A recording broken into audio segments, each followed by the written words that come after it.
again, brothers and sisters, this morning to another era and a message to the black man, your host, Brother Shabazz. Yes, sir, some good old Roberta Flack. First time I saw your face. Beautiful song. Very beautiful song. Touching song, too. Very soft-spoken woman. And in further ado, brothers and sisters, we're going to get right on with the program this morning. All praises are due to Master Farad Muhammad, who came here July 4th, 1930. We thank him for raising up the most honorable Elijah Muhammad, the last and greatest messenger of Allah, and to the old world of 6,000 years ago. And we thank the Honorable Elijah Muhammad for giving the name Muhammad to one like unto himself, the Honorable Silis Muhammad. And we thank the Honorable Silis Muhammad's courage under fire. Going back to Chicago, had to deal with Wallace Dean Muhammad and all the things that he was doing to the lost foundation of Islam, denigrating the name of Master Farad Muhammad and the most honorable Elijah Muhammad. And we thank the Honorable Silis Muhammad for his courage, his bold stand to go back and set things right for the black Muslims and the black man, woman, and child in general. I give great honor to the 24 black Islamic scientists, and especially the 12 major black Islamic scientists who control this earth until the coming of that son of man, Master Farad Muhammad. And brothers and sisters, this morning, I want to give a good shout out this morning. Minister Shakur is not with me this morning, and have some great news for you. He's on his honeymoon. Yes, sir. I told him I was going to give him a shout out this morning. He got married yesterday. And so he and his wife now, Sister Rahima Sultana Shakur, now should be listening. And I told him this morning I was going to give him a shout out and let everybody know that he had gotten married. And it's a blessing for him to get married. And it's still a blessing when you do it right. When you get married for the right reasons. That's the most important thing. Because nowadays, you're not getting married for anything but money, lust, materialism, this, that, and the other, lying, scheming, all of these things now that the black man, woman, and child now is faced with. And one of the things that's very, very sad concerning the nuclear family of the black man, woman, and child here in America, you the Afrodescendant nation, is that all of this lying and stuff. Let me say this. I'm going to say this to you all. The black man and woman need to stop dealing with cheap sex. Yeah, I said it. I say it again. You need to stop dealing with cheap sex that the Caucasian race has introduced to you and get away from that. If you want to solve your problem, get in control of your sexual appetite. And that will help steer you in the right direction because you have fallen off the path. You holler Jesus, you holler this, you holler that, but you're breaking all the laws of God or the universe. And you don't know which way to go, and you continue on the path of self-destruction. Now, this is one of the things that many of the gurus out there, if they want to call themselves gurus, relationship counselors and everybody, but they don't teach you to stop having cheap sex, though. They don't teach you to get with the nuclear family again. And this is where the black man yourself now, you comes in at. You had to come in that now, and you had to set the standard, black man. Don't expect your woman to set the standard if you ain't got no standards yourself. That's the most important thing for you. You had to have the discipline, black man, with this. I'm talking about, this is not my subject now. I'm just saying in general, black man, stop going for cheap sex all the time. Look at your position in life. If you want a better life, then look at your position. And then you choose wisely. Now, of course, if you run across someone who you desire to get married with and they don't meet the criteria, then, you leave it alone, man. You go find something else. Same thing with the sisters. If you got a brother across town and got 10 babies, what you going to deal with him for? He got 9 or 10 different baby mamas. So why are you dealing with a man like that? Because there are all other women running after him and he got babies all over the place? I'm just putting it out there this morning because it's not my subject. I got a lot I want to talk about this morning. A whole lot. But I'm just putting it out there. If you want to solve the majority of your problem, the Caucasian race has put you in a trick bag with cheap sex.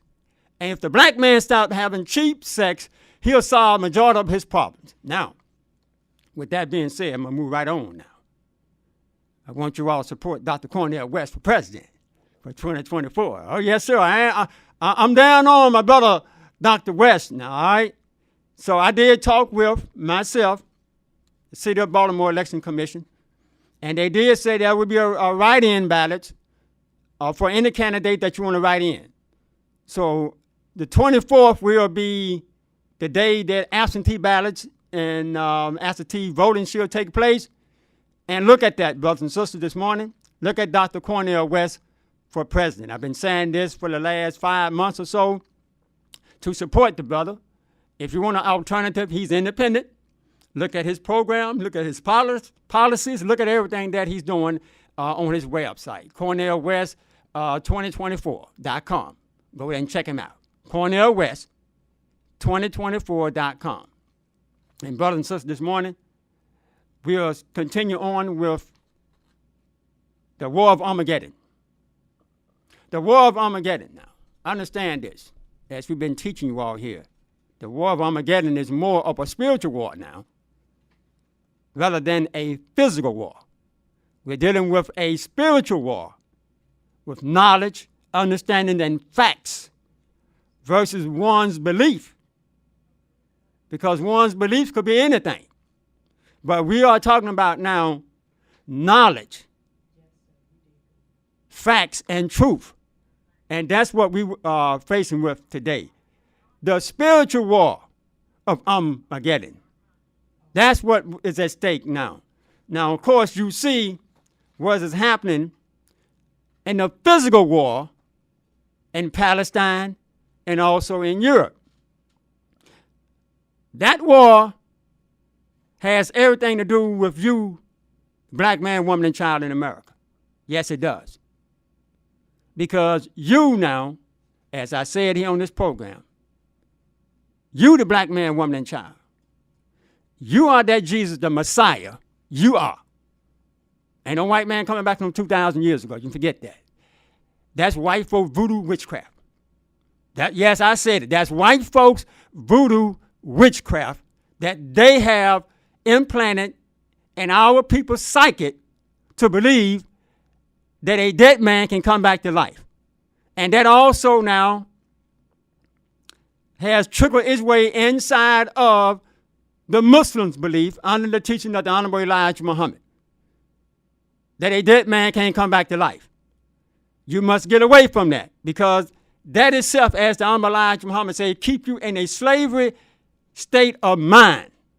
You have no confidence in yourself. You're waiting on somebody else to come and do for you, whereas you need to do for yourself. The Caucasian race, like any other race, do not wait on no spirit of God to do anything. They go out there and do it themselves. You, the black man, woman, and child now, you must get up and do. And this is what your problem is. See, the white man has robbed and spoiled you. Yes, he has. And you're faced with that this morning. You're faced with that for the last 400 to 500 years over here in America. He has spoiled you and has made you lazy in the mind.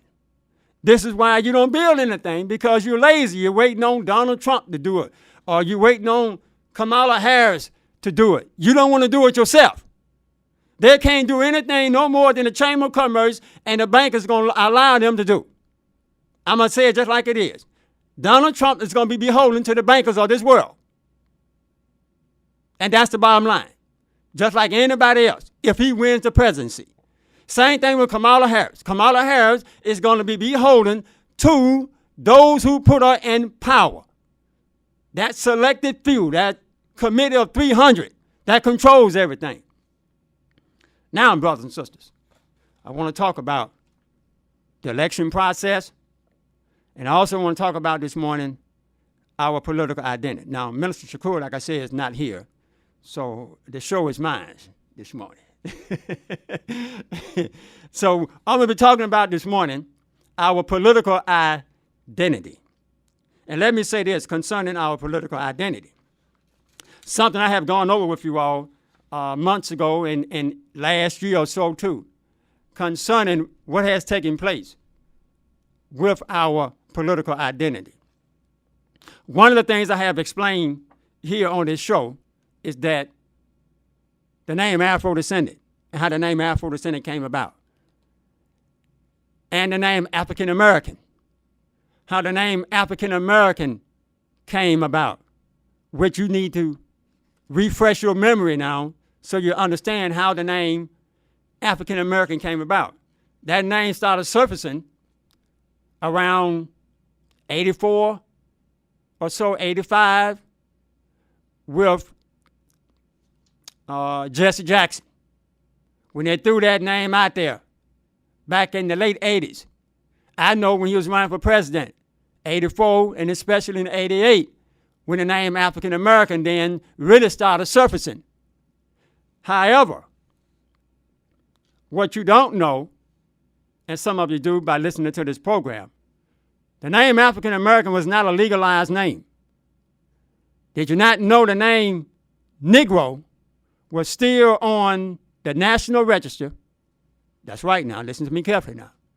The name Negro, white folks wasn't calling you Negro, but the name Negro was still on the National Register as your political identity here in the United States of America. When did the name Negro was taken off the National Register and supplanted with or replaced with the name African American? It took place in 2016. Yes, sister. That's right, sister, I'm telling you. You all didn't know nothing about that. White folks has always looked at you as Negro. They still do. They gave you the name African American, and they left that intact. The name Negro was still your political identity. Let me give you something. Let's go back now in time a little bit. Let's go back when the Honorable Silis Muhammad first started trying to get into the UN. Let's go back to 1993, 1994, before the Million Man March. The Honorable Silis Muhammad had put together a commission for reparations. And by doing so, he was trying to get inside of the United Nations to get us some justice. In 1993 in New York, I remember this, he had put together a reparations petition. And he mentioned that at what we call Mother's Day, the greatest Mother's Day, which is the Elijah from her birthday. He mentioned that he was going to submit that to the United Nations. Now, Minister Farrakhan, I'm just going to put it to you out there. Minister Farrakhan, before his Million Man March in 1993, started raising hell with the Honorable Silis Muhammad. That who gave him the authority to submit it to the United Nations. I'm just telling you what I know now. And so the Honorable Silis Muhammad now decided to hold off on submitting it to the United Nations because Farrakhan was raising hell. So the Honorable Silis Muhammad said, okay, Brother Farrakhan, since you have the people, you have the money, you got the political power, I will submit the reparation petition to you, and you submit it to the United Nations. What did Minister Farrakhan do with the reparation petition? I'm going to tell you what he did. He gave it back to Silis Muhammad. I know what I'm talking about. This was done at Savior's Day 1994. Go ask any of them, you think I'm lying? He gave the reparation petition, 1503, back to the Honorable Silis Muhammad, to his wife, Queen Mashaka Muhammad. She was dispatched to Chicago for the 1994 Savior's Day, and they had to sit down with Minister Farrakhan. And if you think I'm lying, go ask Leonard Muhammad, Mustafa, Farrakhan, all of them that's still around. Go ask them if you think I'm lying. And Farrakhan gave the reparation petition back. Now you say, well, brother, what all this had to do with this? Has everything to do with the atonement. I'm going to get into it a little bit later. But it has to do with why Silis Muhammad had to go to the United Nations by himself. This is what it has to do with. When he asked Minister Farrakhan to go to the UN, and he rejected going to the UN. So Silis Muhammad now had to find a way to get inside of the United Nations.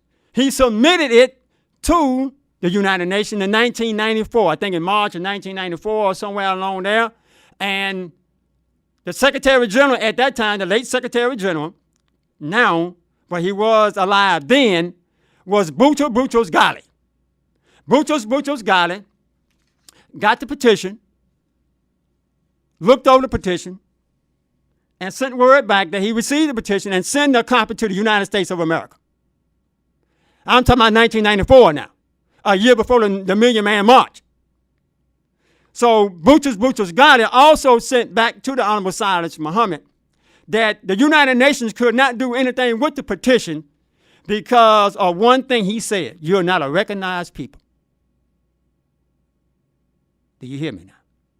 Mind you now, Negro is still on the books as your political identity. The United Nations under Boutros Ghali is telling the Honorable Silis Muhammad, you're not a recognized people.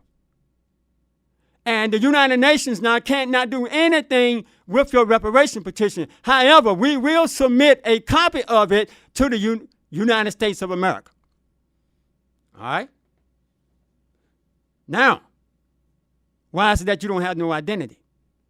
Let's go back now when the Honorable Elijah Muhammad said, October 5th, 1957, he said in the writings in the Pittsburgh area, it is not my job to give the people an identity or name the people. This is what he said. What name then, the Honorable Elijah Muhammad? Are we not lost found nation of Islam? Are we not the Asiatic black man? What are you saying here? You do not have a political identity other than what the United States has given you, Negro. Understand now. The Honorable Elijah wrote in Message to the Black Man, 1965. He stated the word Negro was still your so-called American Negro. This is what he said now. Last paragraph, page 127. Go read it for yourself. The Honorable Elijah Muhammad now, in 1957, before Message to the Black Man was written, it's explaining to the world and his followers, you need a political identity. But it's not my job now to step into another man's shoes. Now, if you think I'm not going to get it, October 5th, 1957, speech he gave. Now, let's move forward now. We're in 1994. Here is the United Nations now, under Boutros Ghali, is telling the Honorable Silis Muhammad what the Honorable Elijah Muhammad already knew. You're not a recognized people. We do not recognize you as human beings, since you're not a recognized people now. You have no human rights. Here's Silis Muhammad now. Petition is being rejected in the United Nations because we are not a recognized people by the United Nations, not by the United States, the United Nations, the civilized world. Stay with me now. I got a lot I want to talk about. I hope I have enough time to get to everything. We're moving forward now. I'm moving forward. All right? So here you have the name Negro, colored, blacks, Afro-American, African-American, the whole 9 yards. When the white man broke us from our civilized state from 1555 to 1619. This is where the Caucasian come in with the 1619. It took 64 years to break us from a civilized mindset, a Muslim, to a Negro. It took us from 1619 to 2006 to get an identity of our own. This is why many of you out here today reject the name Afrodescendant. In other words, African American still Negro. It just took the name Negro off the book and just replaced it with African American, but you're still Negro, according to the Caucasian race, in their mindset. That's all I'm saying to you now. It might be a hard pill for you to swallow this morning. I ain't no Negro, brother. I don't know what you call me. No, yes, you are. Oh, yes, you are. According to the United States Congress, you still Negro to them.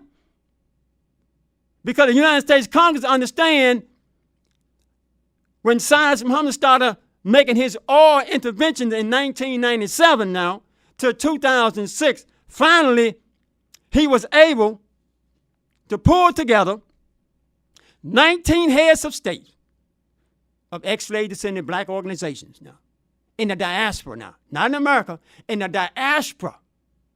They came together in 2005, the last time they came together. It started around 2001, 2002. And then the United Nations now, I'm moving forward now, Boutros Ghali has lost his vote to stay Secretary General for the United Nations. Kofi Annan now is the new Secretary General. When Silis Muhammad started making his oral arguments in 1997, the United States made sure that Boutros Ghali was not to get a second term. I know what I'm talking about. I got the articles on it. Boutros Ghali was raising hell about the United States was the only one blocking him from getting a second term because he accepted that petition from the Honorable Silis Muhammad, naming the United States now in that petition for 400 years of destroying our human rights, the violation of your human rights. And he was upset with Boutros Ghali. So they blocked him from becoming the second term for the Secretary General of the United Nations. So Kofi Annan now, I'm just getting you some history now, how Kofi Annan became Secretary General because the United States will now allow Boutros Ghali a second term. So under Kofi Annan, from 1997 all the way up to 2006, or 1998, it was Kofi Annan who helped us to obtain the name Afrodescendant. It was 19 heads of states, like I said, representing 250 million of Abraham seed, ex-slaves descendant throughout the diaspora. The 40 plus million here of us in America and the diaspora. They came together. You want to know who came together and came with the name Afrodescendant? Kofi Annan helped us to get the name Afrodescendant. He set those seminars and workshops up for us to go to. Silis Muhammad was traveling all over the world at those workshops. And the last workshop was in Chincha, Peru in 2005, when the United Nations, through the subcommission, working groups on minorities, set that workshop up for the last time to confirm our resolve concerning the name Afrodescendant and to each other. And it was through that workshop that we met with all of the representatives, Brazil, Cuba, and Argentina. Brazil had the biggest one along with Cuba because they were raising them much saying about keeping the name Afrodescendant because they was already calling themselves Afro-Brazilians, Afro-Cubans, Afro-Argentinians. So they just put the suffix descendants on it and made it Afrodescendants. That's how the name came about. It was your brothers and sisters, ex-slave descendants out of Haiti, and all the rest of them came together in Chincha, Peru, under the subcommission by way of the late Secretary General, bless his heart, rest in peace, Kofi Annan. He was the one that helped set all that up so that you can be a recognized people. Now comes, brothers and sisters, sister, I'm talking to you now. Now comes reparations. This is why the white man never paid you reparations. You was not a recognized people. He knew that. The Caucasian race knew you was not a recognized people. And they were playing tricks with you on the issue of reparations. This is why they set up all these task forces. I told them all, I said, these task forces ain't going nowhere. California now, you had the black legislature in California block the California tax reparations thing. They blocked it. And I said around this show now, when I told you all that the Congressional Black Caucus is the Congressional Black Caucasians, I told you all this. They're not going to do anything. They're not going to help black people. And the same thing now that's going on. Now, I want my brothers and sisters here listening now, trying to give you a little history before I move on. And I got to move on. Let me say this, and I'm going to move right on. I want to give thanks to those who helped get the name Afrodescendant in the United Nations.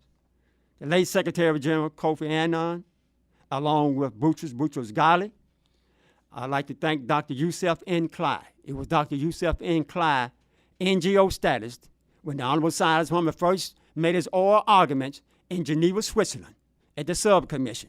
He stood on the shoulders of Dr. Yusef N. Clyde when he first got started, before we got our NGO status. So I'd like to thank him. He has passed on, I think, in 2017. So rest in peace, Dr. Clyde. Ms. Ida Hakeem Lawrence, Dr. Jose Bengo, a very, very intelligent brother down there. He's working throughout there. He was, I think he became the High Commissioner at that time in 2005. But he helped the Honorable Silis Muhammad a great deal. Much love and respect for Dr. Jose Bengo.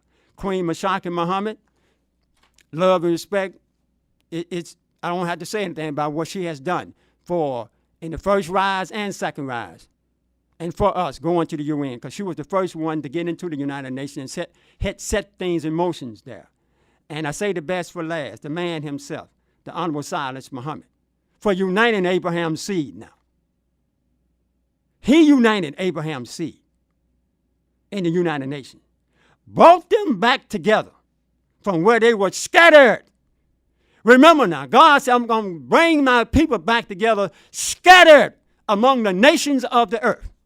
Silis Muhammad brought those people back together. 250 million of us scattered throughout the world. It was through Silis Muhammad, his all interventions, going to these workshops, going to these seminars, meeting with these representatives, meeting with these rapporteurs of the United Nations. All right? He brought that back. He saved Abraham's seed from being lost forever. Silis Muhammad did that. All right? He now, Silis Muhammad, thank the man for getting us recognized as human beings. Let me say something to you now. The Caucasian race, the United States of America, and its government, its citizens, they know what I'm talking about. They never looked upon you as human beings. I know you might say, man, what are you talking about? Man, this is the 21st century. Hell, I don't care if it's the 21st, it'd be the 22nd century as far as I'm concerned. They did not ever look upon you, black man, as a human being. Now, for the first time, you are looked upon as a human being. The Honorable Elijah Muhammad had set you on the course for that. Self-determination, self-government. That was destroyed under Wallace. That was a test you had to go through.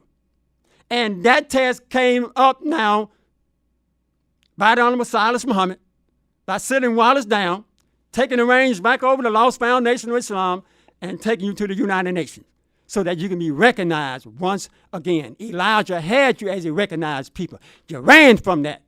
You ran back into Orthodox Islam. You got with the Orthodox Muslims and abandoned being self-determined, abandoned being self-government. What you need, that's why I mentioned to you on this program, you, the black man, woman, and child, you are the New Jerusalem. You are that Jesus, the Messiah, as the Honorable Elijah Muhammad said in 1965, all the way up to his death in 1975. Now, brothers and sisters, take a look at the name Afrodescendant. And if you want to go and read it in the Bible, look into the book of Ezekiel, chapter 11 and 17. And it talks about God, Allah, Master Farad Muhammad, gathering his people once again. But he used Silis Muhammad. Silis Muhammad is the spiritual son of Master Farad Muhammad and the most honorable Elijah Muhammad. Yes, sir, brothers and sisters. He is that spiritual son of them. He was given the name Muhammad in 1966. So you have a clear understanding where the name Afrodescendant came from. You think it's Silis Muhammad's name. No. Silis Muhammad had nothing to do with that. If you want to get upset with the 19 heads of state of your brothers and sisters. Black organizations in the diaspora, representing, as I said, 250 million of them, including us over here in America, made up 250 million ex-slaves descendants, Abraham's seed that was lost, brothers and sisters. I want to give you that. Okay, so you can have that. Now, let me move right on. I want to talk about this morning Kamala Harris. Kamala Harris and our insults concerning that we need to study, or they need to study reparations. That was the easy way out for her. Dr. West don't made a press conference, said we don't need to study anything. Let me give you all something, because I'm dealing with the timing now. Let's go back in time, shall we? Let's go back to 1862, when Abraham Lincoln was on the scene, and the Republican Congress. Was there a study within the Republican Congress in 1862 when they were voted in, when they appropriated reparations money? Sister Drew, I don't know if you know that history or not. When Abraham Lincoln summons the black leaders in Washington, D.C., and he told them that Congress had appropriated for me reparations money. That's right, I'm telling you what I know now. Look it up if you think I'm lying. You can Google it. The United States Congress had appropriated in 1862 reparations money. Kamala Harris, what the hell are you talking about, a study? She playing games with you all. I'm just telling you now. I heard comments and stuff about, and this was recent, it was last week, that we need to study. You don't need to study a damn thing. All of that has already been studied. When the Republican Congress in 1862 decided to give Abraham Lincoln appropriated reparations money to get the blacks, slaves, out of America, because as long as they're in America, we will always be at odds, and we always going to kill each other. And look at it today. Look at it today. That was 1862 when all this was said. When Lincoln summons those black leaders and told them this, and they rejected it. We can make it work. You're not making anything work. The Caucasian race has been tolerating you. That's why they got the immigrants in here. That's why they got the immigrants in here now. They done tolerating you now. They don't need you anymore, black man. They just don't. One final thought on Kamala Harris. And don't think I'm for Donald Trump. I'm not for no Donald Trump now. But Kamala Harris and all of you, a lot of you sisters run up behind Kamala Harris. Okay, that's fine. But what's she going to do for the black nation now? What's she going to do for the Afrodescendant nation? That's the question I'm asking you now.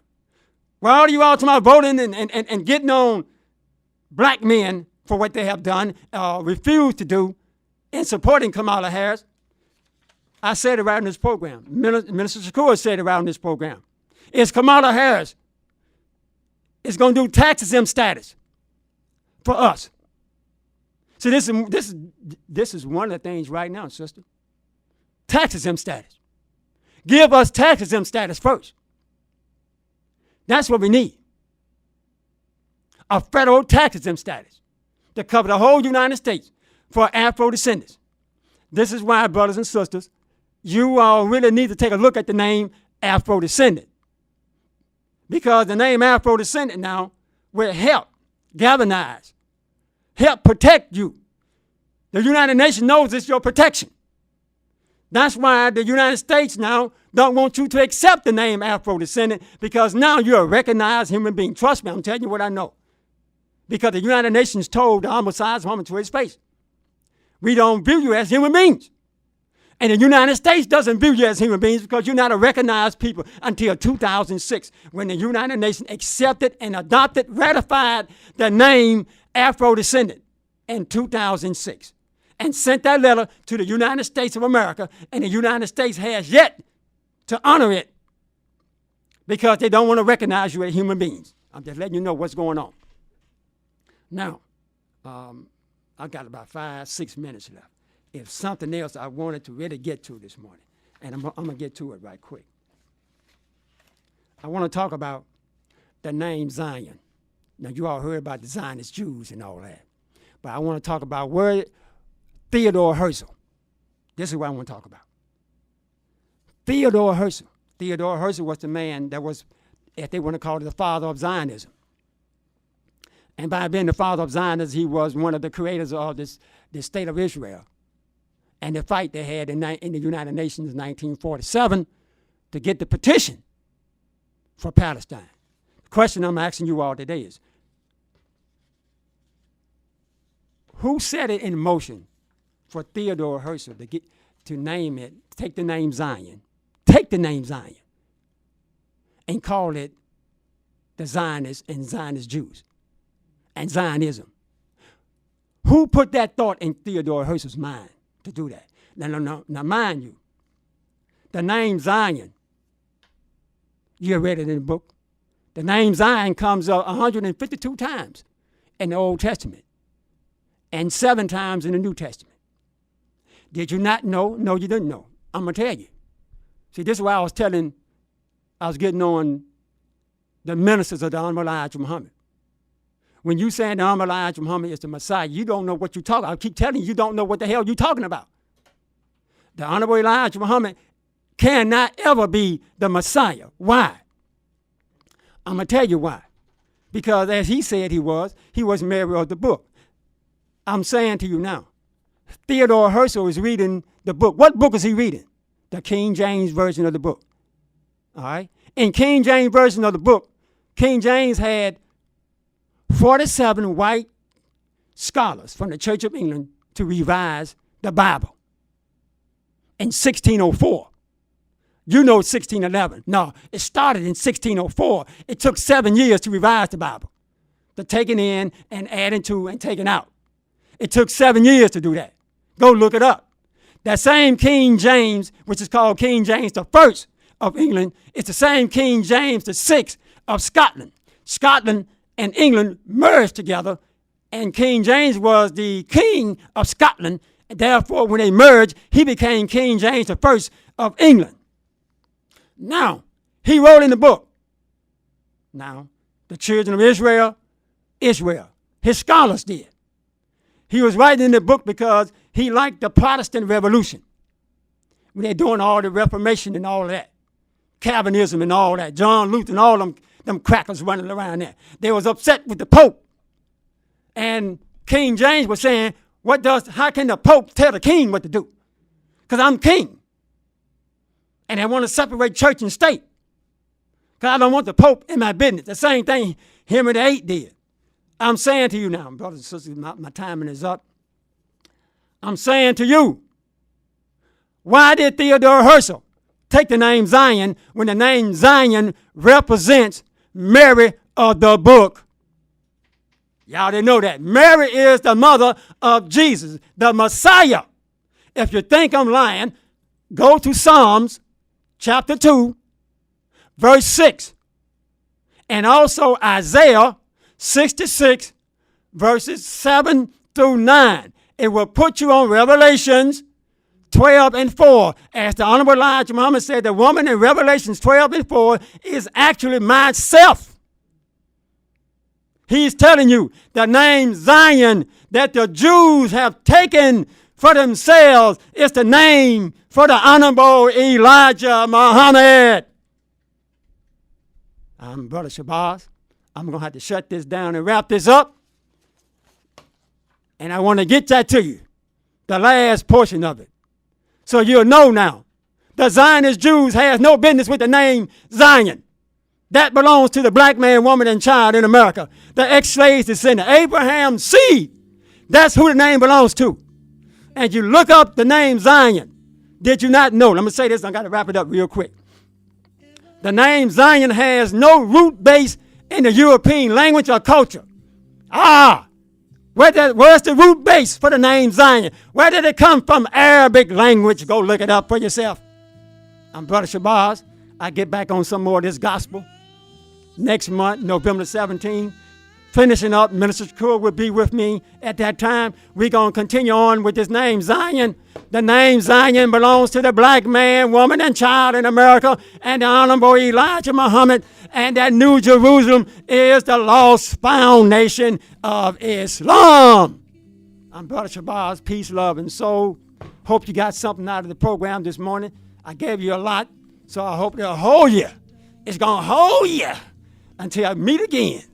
Peace, love, and soul. Assalamu alaikum.